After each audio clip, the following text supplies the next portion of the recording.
Florence. Under the protection of a new leader, Lorenzo il Magnifico, the Magnificent, would emerge the greatest artists the world had ever seen. Botticelli, Leonardo, Michelangelo. But behind the glory lay violence, the seeds of a terrifying religious backlash that would take the city, the Medici, and the Renaissance to the brink of destruction.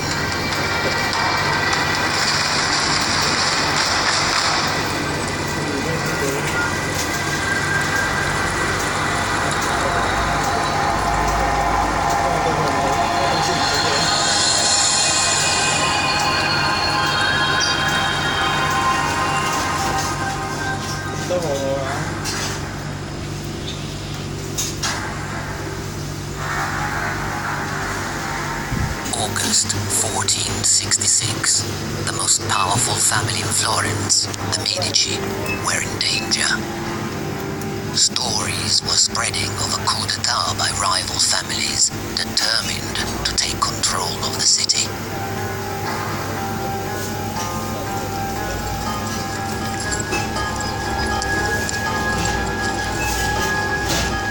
Recalled from their country retreat, the Medici began the journey back to Florence.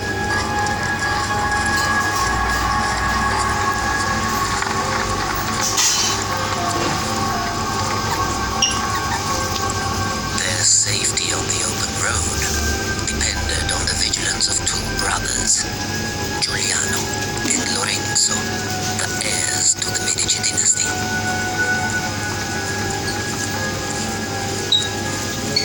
As the elder son, Lorenzo rode on ahead to ensure safe passage for their father.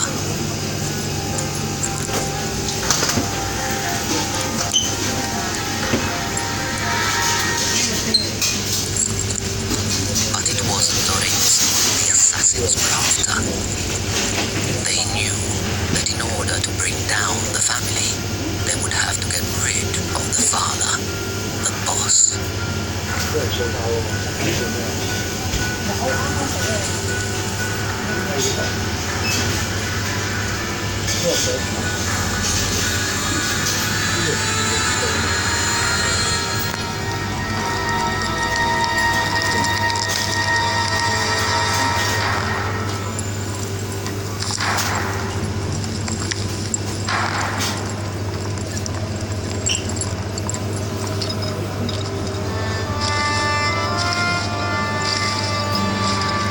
Lorenzo's quick thinking had saved the family from disaster, and the Medici retained control over the political and financial empire built by Lorenzo's grandfather.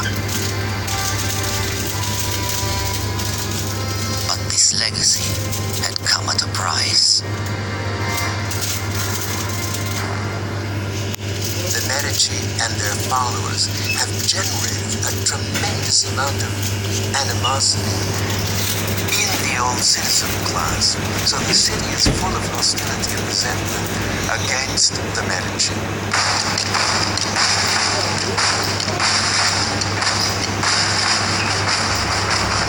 The family was vulnerable. They needed new allies beyond the walls of Florence. The Medici are so uneasy about their future. They realize that their position in Florence is somewhat perilous. They therefore need the backing of military families outside of Florence. And for the first time in the history of the Medici family, they actually go outside the city for a spouse.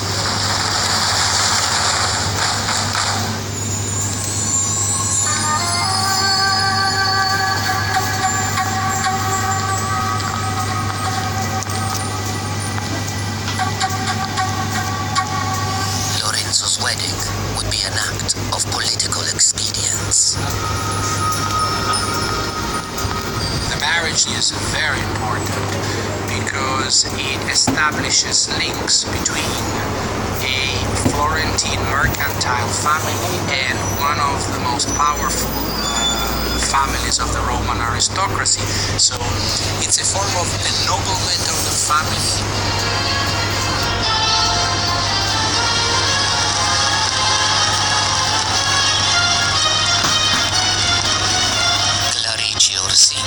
Was a wise choice.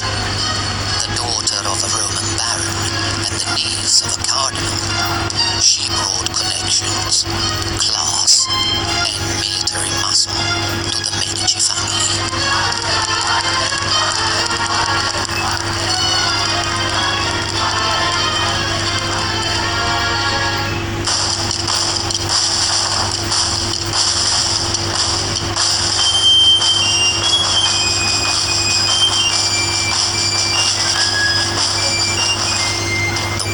Celebrated with 5 magnificent banquets.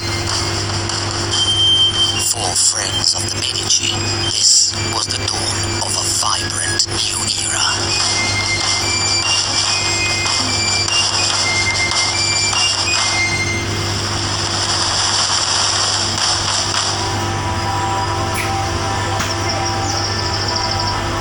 For 3 generations, the city had owed its cultural identity to Medici patronage.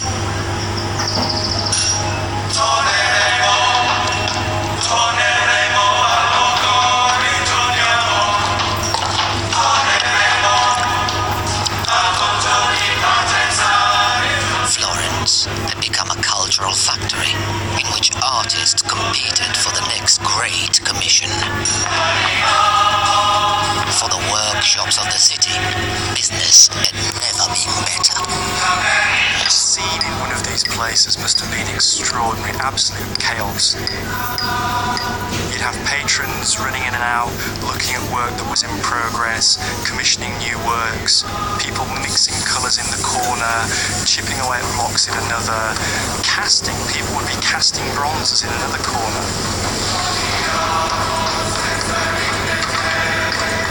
Probably the master artist would be negotiating some of the deal, so he'd be dealing with papers in one corner, looking at people's work, scrapping it, saying he likes that, don't like that, try it like this. It would have just been organised, creative brilliance and confusion, but very sweaty, very dirty, very messy.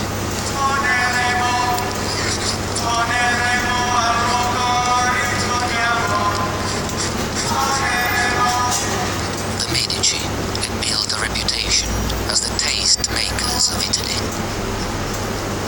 They had already discovered a gifted young artist who was exploring a radical new style of art. Under Medici patronage, he would break new ground and define the Renaissance itself. His name was Sandro Botticelli.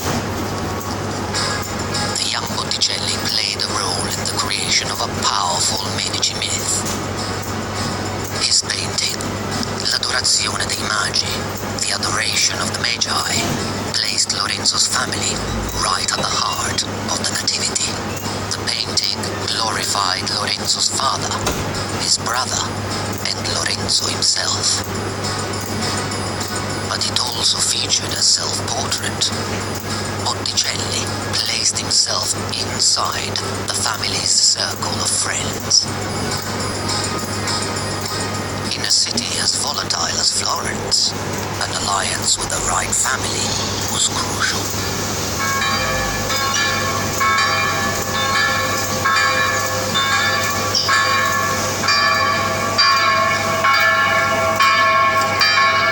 In 1469, the Medici faced uncertainty once again. Within weeks of the wedding, Lorenzo and Giuliano's father finally succumbed to his illness.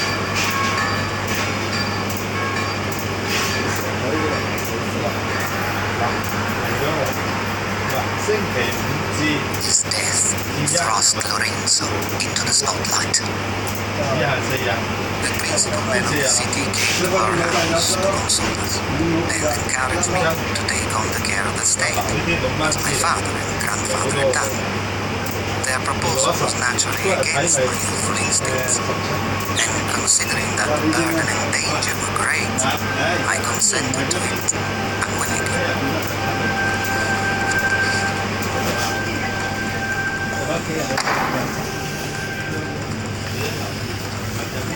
It's an immense moment where he becomes the first citizen of Florence. He is the main man. I don't think he really wants to be. I think he has to be because he's very much on a European, even a global stage. He has to be seen to take control.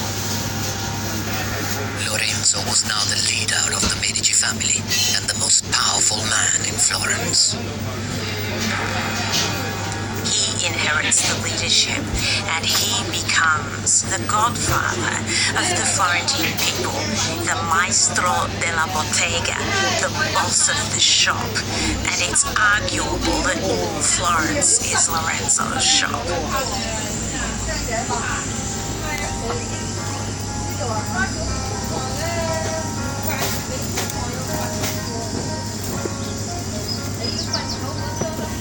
Lorenzo took to his new role with ease, opening his doors to the people of Florence.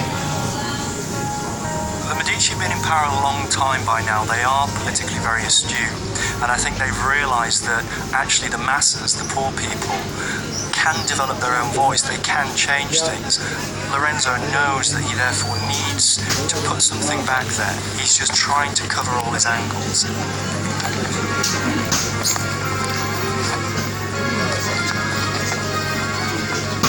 In exchange for whatever they could afford, Lorenzo offered help to the ordinary people of Tuscany. The whole system of government by personal loyalty is a very Mediterranean one. It's very like the system by which the mafia ruled southern Italy for many centuries. This is a very face-to-face society in which government is distant, whereas the man who wields the authority is the reality. A network of mutual favors soon spread across Tuscany. These were the friends of friends, gli amici degli amici.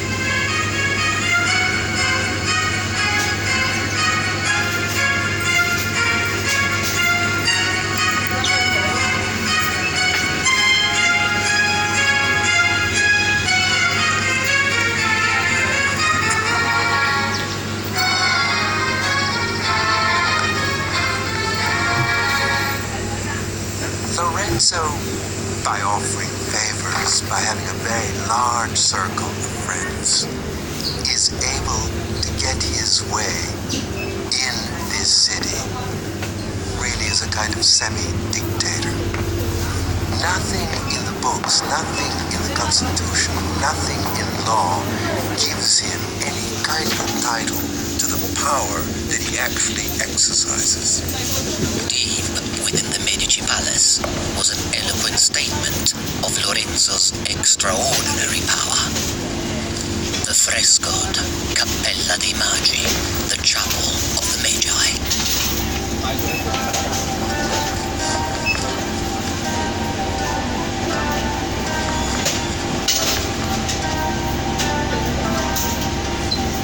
Spread across all four walls, parading through the hills of Tuscany, were 3 generations of the Medici family.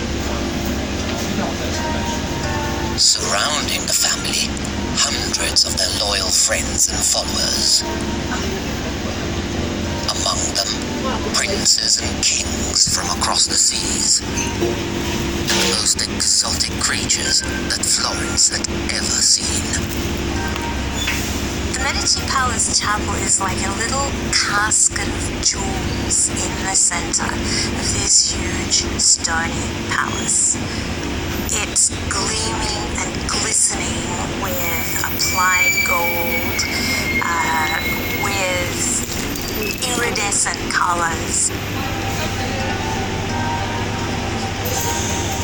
The Medici family their allies and amici were shown taking part in the biblical procession of the Magi. The message was clear. They're saying to people, we have the power and the money to do this. So if you become part of the procession of the Magi, it's a way of saying, this is my money, I can buy into this scene. It's quite tawdry in a way. It's a clever way of saying, look at me. No one who saw the chapel could ignore the power of the Medici.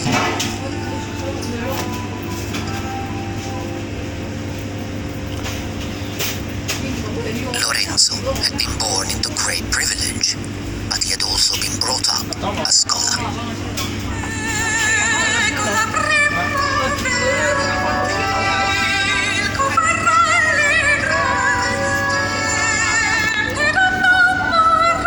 At regular salons inside the Medici Palace, he presided over a world of art and culture. Lorenzo did, in fact, maintain this open house, in a way, at the Medici Palace, where writers and artists and other interesting people were free to come and partake of his bounty. So he's a kind of appealingly modern figure. In a world dominated by the church, Lorenzo injected a spirit of secular freedom. And in his own poetry, he tried to capture the mood of his city. How beautiful is youth, youth which is gone so soon. Let him who would be happy seize the moment, for tomorrow may never come. Lorenzo is the life and soul of the city. As a young man, he's a man about town, he's very fashionable, everybody wants to be with him. He's a good time boy. But beneath Lorenzo's charismatic exterior lay a serious desire to explore the new and the dangerous. And there was no artist in Florence more radical than Botticelli.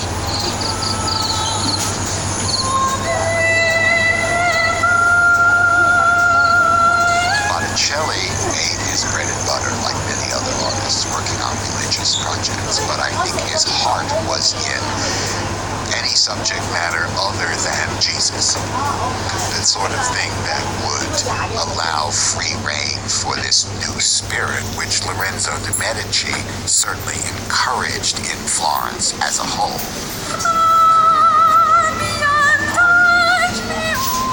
Under the protection of the Medici, Botticelli created an entirely new kind of art.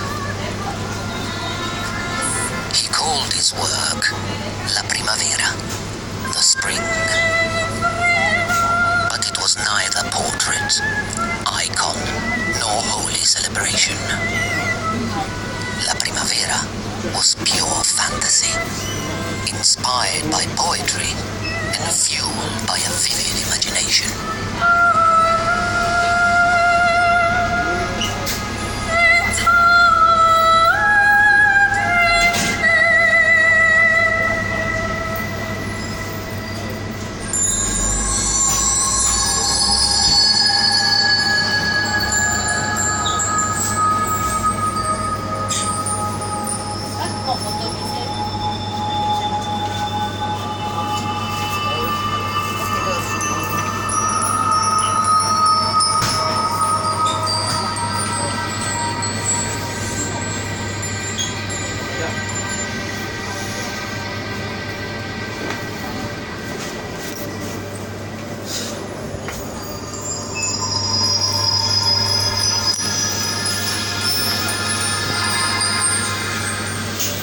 Lorenzo lets Botticelli off the leash. He allows him to run wherever he wants around these classical, humanist, and some might even say, and did say, pagan ideas. They were very worried that Botticelli was, in a sense, exceeding the boundaries of what Christian art should all be about. Botticelli's painting showed Venus, ancient goddess of beauty, celebrating the arrival of spring. It was a subject guaranteed to please his patron. Venus is the first creature of the pagan universe, and therefore is associated to prosperity, eternal youth, fertility, and it suited perfectly the needs of the Medici at the time, because it was the quintessential expression of this new golden age, a sort of rebirth of grandiosity of Florence under the auspices of the Medici. As Lorenzo's world began to flourish, new threats to his future were emerging. There is a very mafia feel to what starts to happen around Lorenzo's time.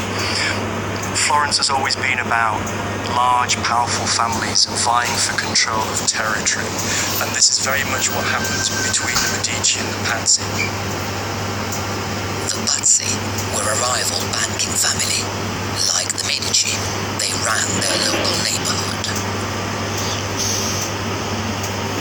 The Pazzi are the second richest family in Florence, but they also have the advantage over the Medici of being an older, grander, more noble lineage. They had lots of knights in their background, went back to the 5th century, and they go on being knights in the 15th century, which the Medici never owned.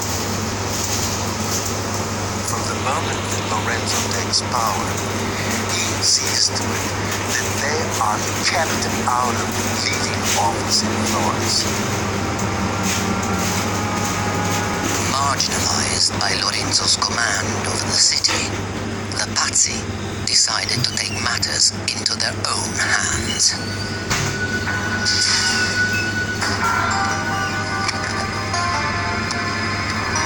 They settled on a simple plan: the total elimination of the Medici rivals, especially Lorenzo and his younger brother. The Pazzi had powerful allies. The leaders of the Catholic Church were heavily in debt to the Medici Bank. It was in the interest of the Church to collude with the Pazzi, but any operation against Lorenzo and his brother had to be carefully planned. The conspirators knew that they must kill both, because if they killed the elder brother only, then there was Giuliano, who was very good looking, who was certainly intelligent, who was popular, around whom the Medicean families would have rallied. So the two had to be eliminated. This was extremely important.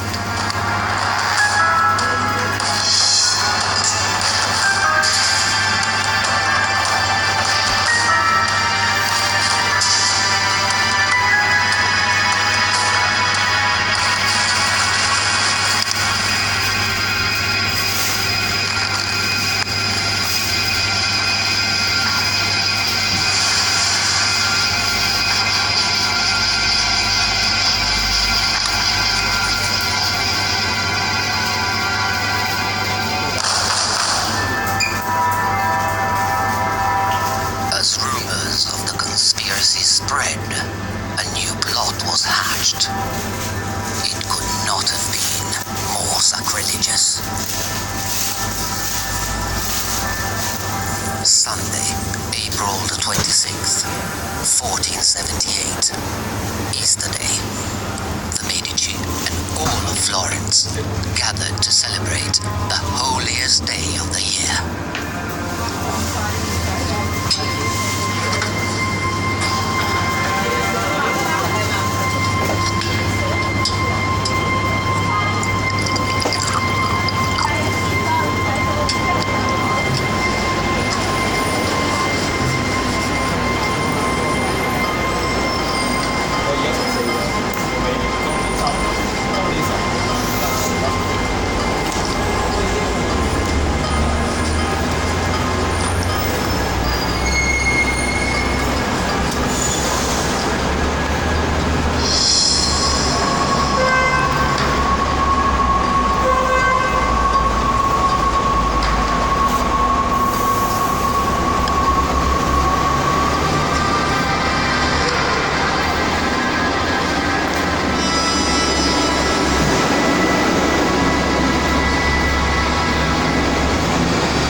men were in the cathedral at the same time, so that seemed to be the moment to do it.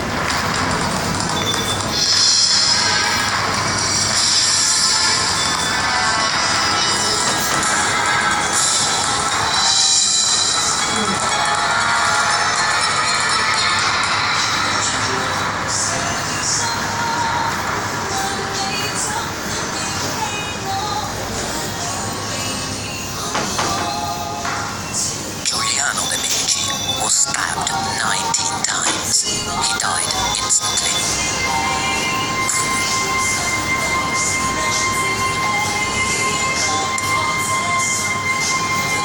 But Lorenzo was unaccounted for.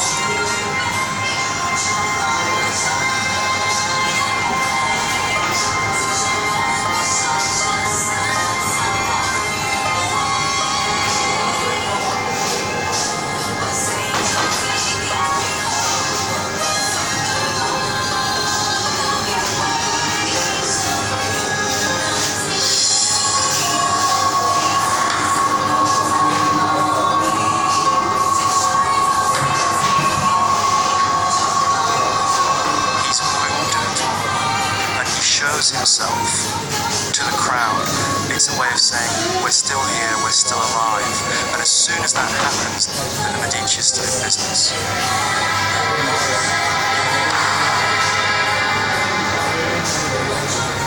This is where the fact that the Medici had been able to create a web of supporters, this is when this revealed itself being a very smart choice.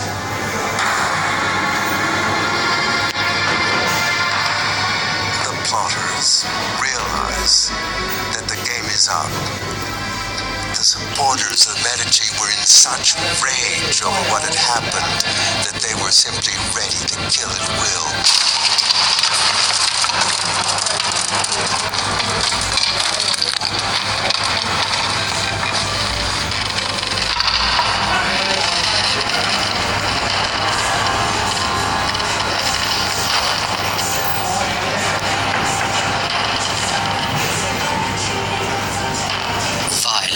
Swept through Florence as supporters of the Medici exacted revenge.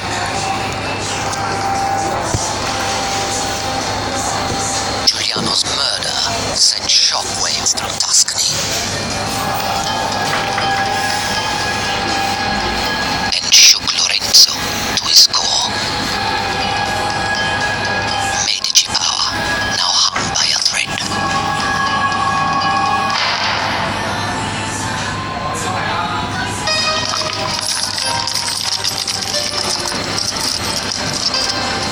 Before long, Lorenzo heard that the Pope himself had ordered troops to wipe out the Medici once and for all. Lorenzo had to act.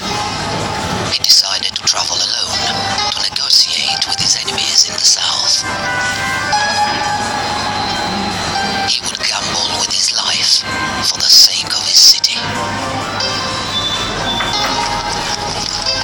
The people of Florence feared for Lorenzo's survival. Even Lorenzo was worried, as his own servant observed. He seemed to be two men, not one. During the day he appeared perfectly easy, restful, cheerful, and confident. But at night he grieved bitterly about his own ill fortune and that of Florence. Lorenzo traveled for nearly a month, sailing 300 miles down the Italian coast. His ship docked at Naples just before Christmas, 1479. Lorenzo arrives in Naples with money, with gifts for all the courtiers, with his charm, and a deal of peace is cut between the two sides. And although the Pope is very unhappy about this, very unhappy, he's kind of brought into it, kicking and screaming.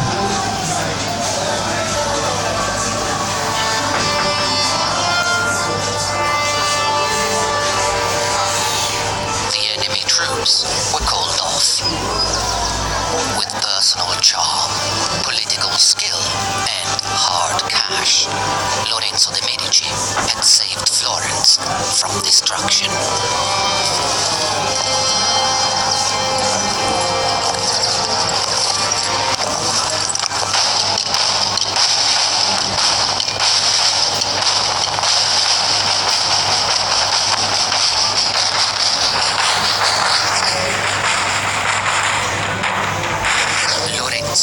Was hailed by his grateful city, Il Magnifico, the Magnificent.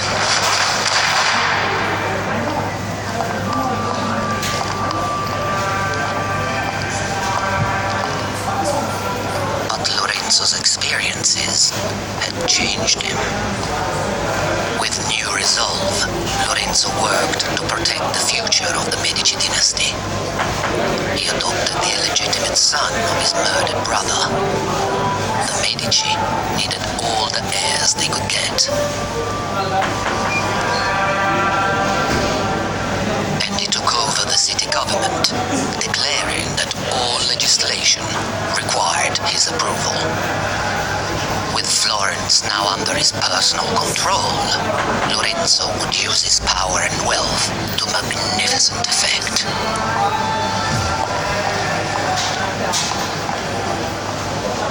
The term magnificentia is a very powerful, effective term at the time, because someone is magnificent if he is able to spend his money virtuously, and patronage is the best way to do it. Lorenzo's word alone could make or break an artistic career.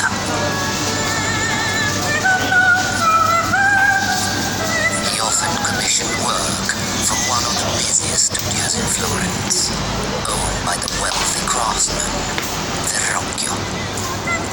Verrocchio left most of the everyday jobs to a group of apprentices.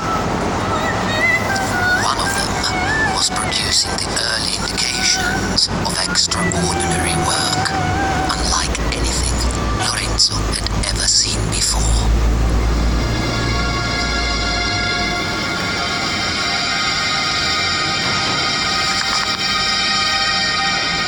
He was an artist who would take the world apart in order to see how it worked.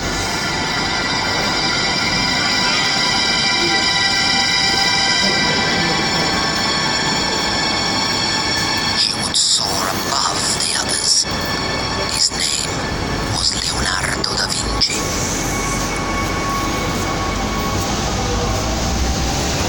Even at this formative stage, Leonardo's talent was impossible to ignore. Il battesimo di Gesù, the baptism of Christ, was the work of several artists. But Leonardo painted his angel in vibrant oils, a radical and untried technique. His work so impressed Verrocchio that the old man was said to have given up painting for good.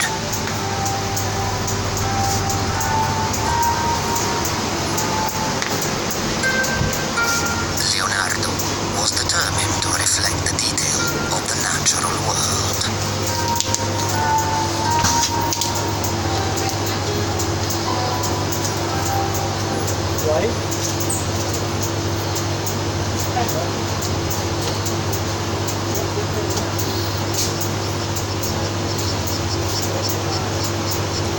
But in the battle for Medici patronage, Leonardo's rival was raising the stakes.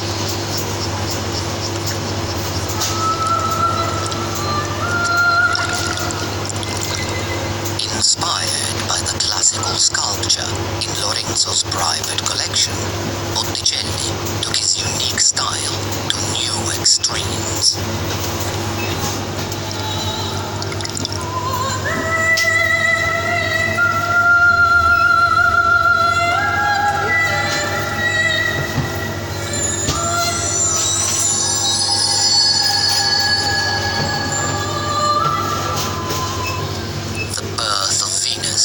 Was unlike any other painting of its time.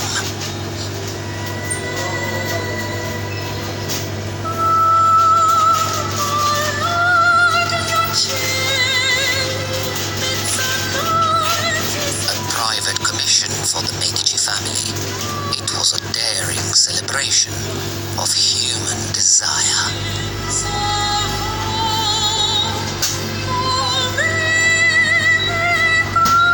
The works that Botticelli is best known for are these pagan mythologies, bringing back to life goddesses like Venus, who are being celebrated as, frankly, the goddess of Eros and fertility and reproduction, and there's no apology in Botticelli's pictures for the glorification of the physical world and the physical passions.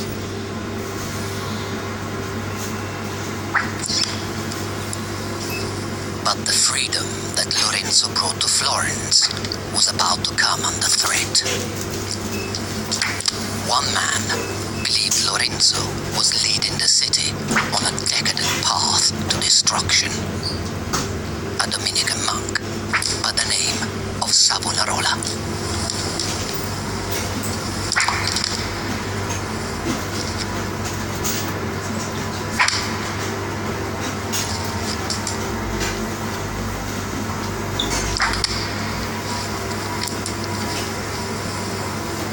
Savonarola had a kind of one-note personality. The only thing you ever hear about him is moralizing fanaticism. He was opposed to almost any kind of visual art that wasn't religious. If it had nudes in it, it was lascivious and likely to lead to sin. He took a dim view of just about everything that happened that wasn't entirely dedicated to a very traditional notion of religion.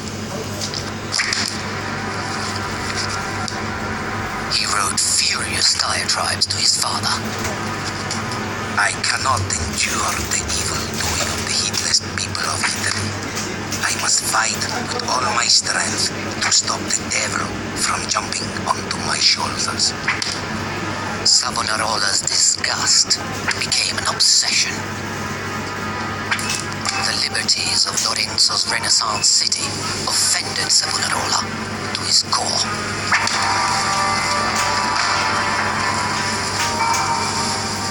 Sickened by what he saw around him, he turned his zealous hate towards Lorenzo as the focus of all that was sinful.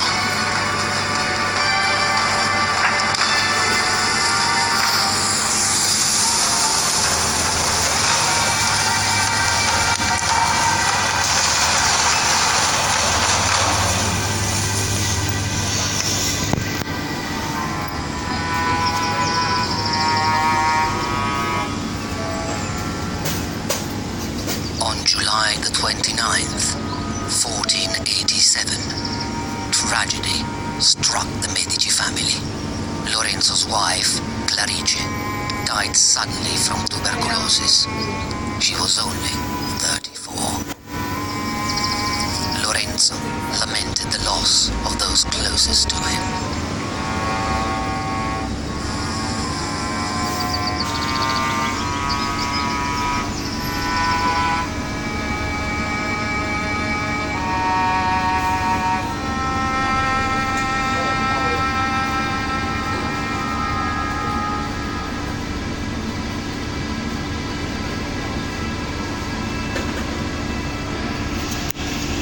Lorenzo found solace, as always, in art. In 1488, he established the first art school in history, providing classical sculptures for study from his own precious collection. Here, he spotted a precocious young talent who was working with marble for the first time.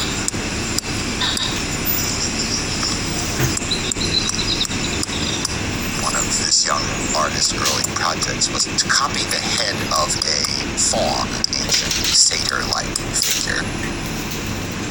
And Lorenzo came to look at it and said, "Oh, that's very good," but kind of in a joking way, said, "But you know, fawns are supposed to be old men, and you've let this fellow have all of his teeth, and very few old people have all of their teeth."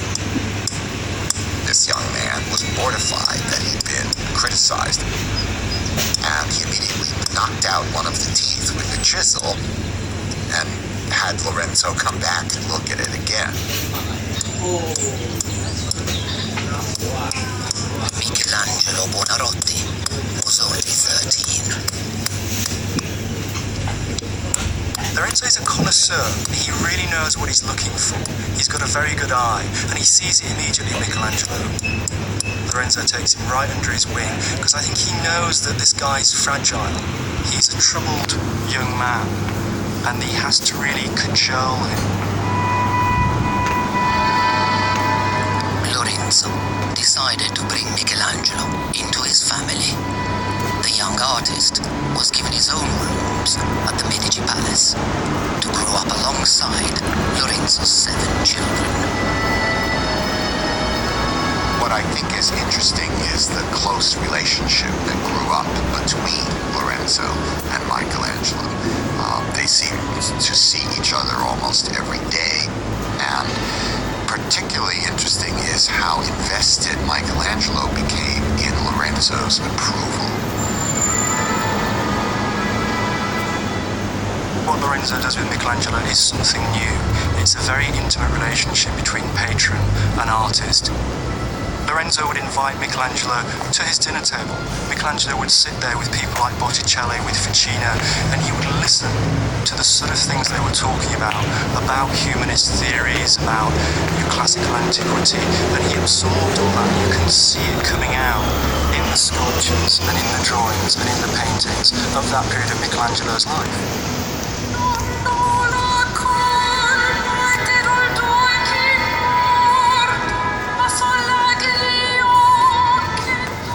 Michelangelo learned his craft. His talent was pulled in 2 different directions. He applied himself to traditional religious subjects with great devotion, but he was increasingly drawn to the raw drama of the classical legends he heard at home.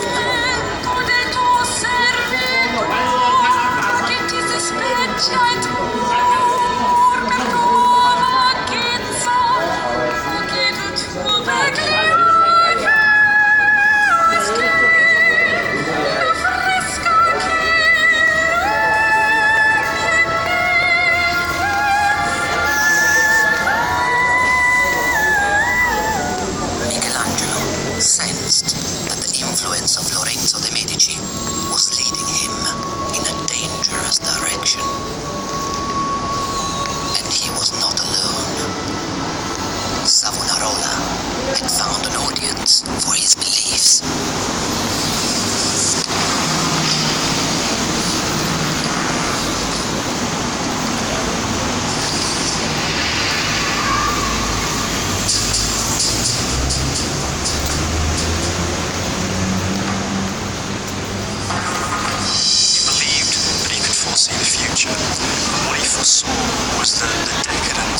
Lorenzo's reign was leading to the downfall of Florence.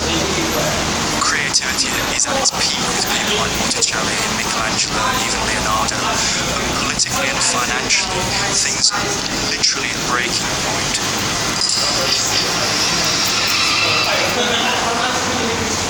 Florence was split down the middle between the people who wanted a kind of elegant, intellectual, secular lifestyle, and the people who felt that Savonarola was making a good point, that the society had gone off the track in this new direction. Under Lorenzo, Florence had reached new heights of culture and sophistication. But swept up in the excitement, Lorenzo had loosened his grip on the family business.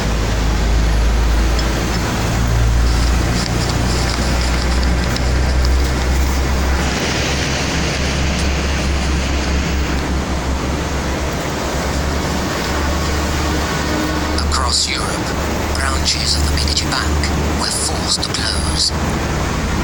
Lorenzo had lost a fortune, and now the family's network was falling apart.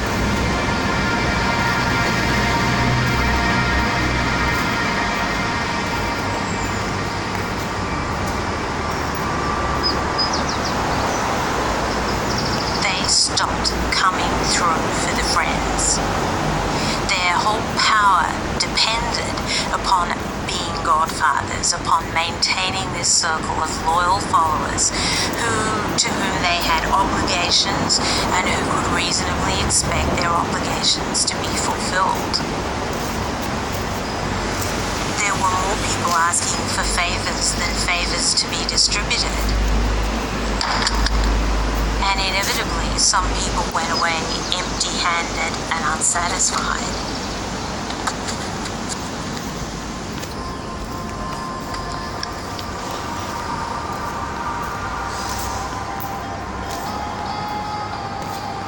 Lorenzo's friends could see that Savonarola's predictions were beginning to come true. In 1492, Lorenzo fell seriously ill.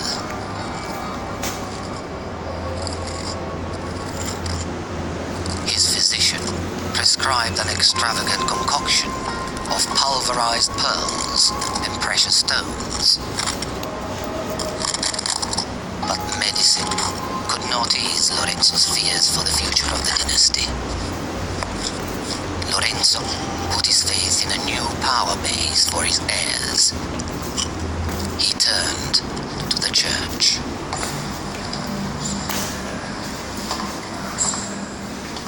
At just 16, Giovanni de' Medici was already a cardinal. The position had cost Lorenzo a fortune he could barely afford.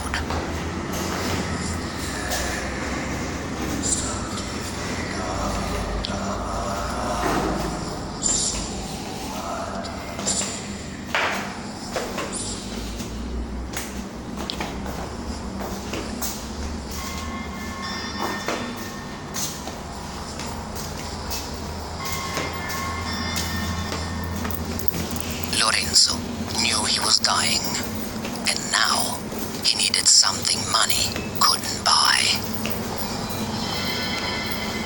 All of your writing about youth, all of your books in your library, and all of your authors writing about classical philosophy are not functional to the very ultimate thing that you need, which is the redemption from all of the sins you have committed. Fearing eternal damnation, Lorenzo called Savonarola to his deathbed, seeking absolution. But Savonarola's judgment was harsh. He damned Lorenzo.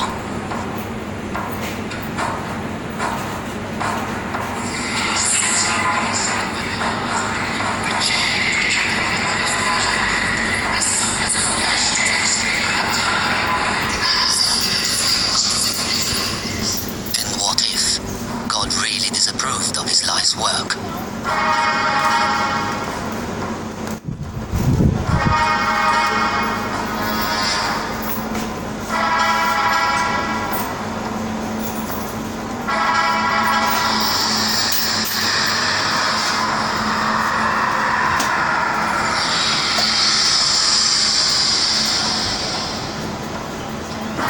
At the age of 43, Lorenzo died, fearing hell to his last breath.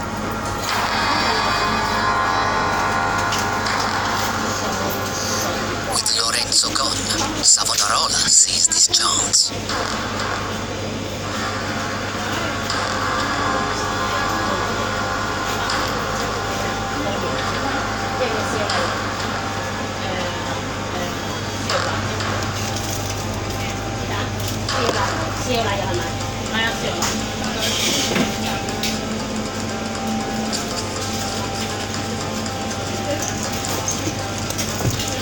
Even Botticelli was swept along. Shaken by the changing world around him, he embraced Christianity with a newfound fervor.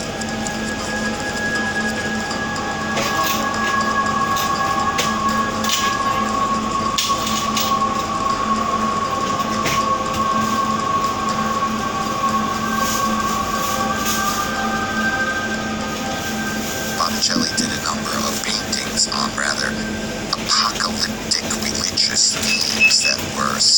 arrested by the sermons of Savonarola, so clearly he was listening.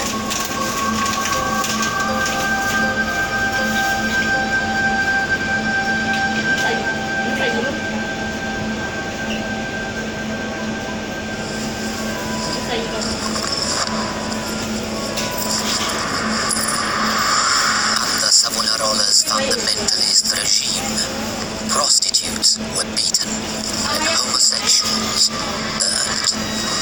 Any display of makeup and jewelry was forbidden.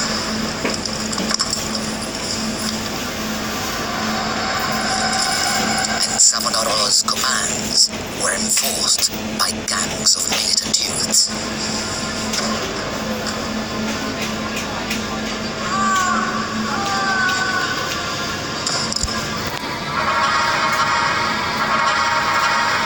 Savonarola wanted to create the kingdom of God on earth by any means necessary.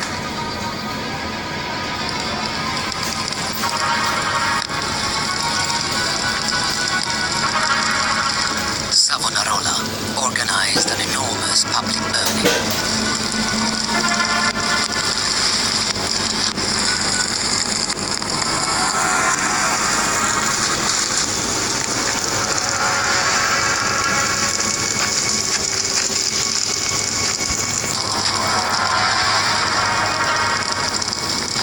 Onto the flames went books and figurines, wigs, cosmetics, and jewels, all the accessories of Lorenzo's vibrant Renaissance.